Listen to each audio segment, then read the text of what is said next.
Before we begin, I'd like to just preface a pros and cons of this rotation. So the pro is that the rotation itself is pretty fun, not too difficult.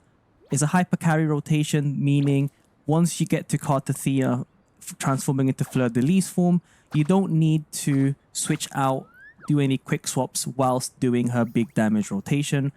And then the con, which could apply to most other teams out there, is that if you do get hit or interrupted during the fleur-de-lis form, it might delay her full rotation. And then for Aero Rover, if you miss a hit during his aerial attacks or get interrupted, that's going to delay the rotation a little bit as well. And then Ciaccona is actually the safest of the bunch, where you can reliably get her rotations down and get her rotations done and out quickly. But yeah, in any case, hope you enjoy the video.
When it comes to the builds, in terms of, so I think the only important stat here in regards to the rotation might be the energy regen. For Ciaccona, I do have 126.8% energy regen. Perhaps it's possible to have a little bit less, but probably around 115% minimum. But you can experiment based on the echoes that you have. For Aero Rover, you're gonna naturally have high energy regen in the first place because of the Blood Pact's pledge. In terms of actual rolls, we've got approximately 2 energy regen rolls here, 18.4, or 3 low rolls. It's possible that you might not need any energy regen rolls on him, so there is that as well, or her if you have a female rover.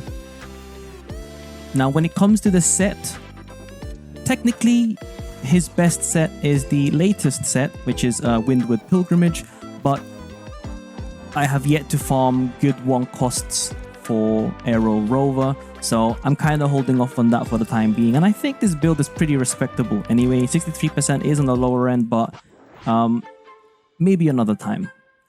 And then for Ciaccona's build, obviously I am using Gusts of Welkin. She's basically the only character in the game that can utilize this if you're using Windward Pilgrimage on Cartethyia.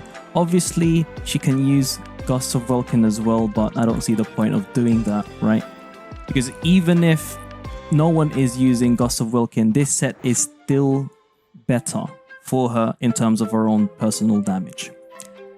But yeah, in terms of the crit stats, they're a bit unrealistic, probably. I have rolled probably like 300 boxes so far to get these one costs.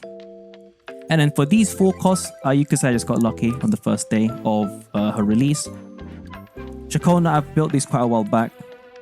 Did a bit of work, but she is missing a crit stat on each side, so 1 crit rate and 1 crit damage roll missing.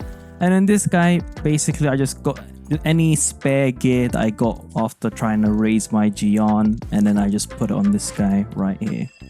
So overall, hopefully you all found this video useful. Let me know if you found the rotation fun, or any other thoughts in regards to the rotation. Let me know down in the comments below. It's been your boy Nitrostorm. If you want more of these kinds of videos, do let me know as well. I'll see you guys in the next stream or video. Peace.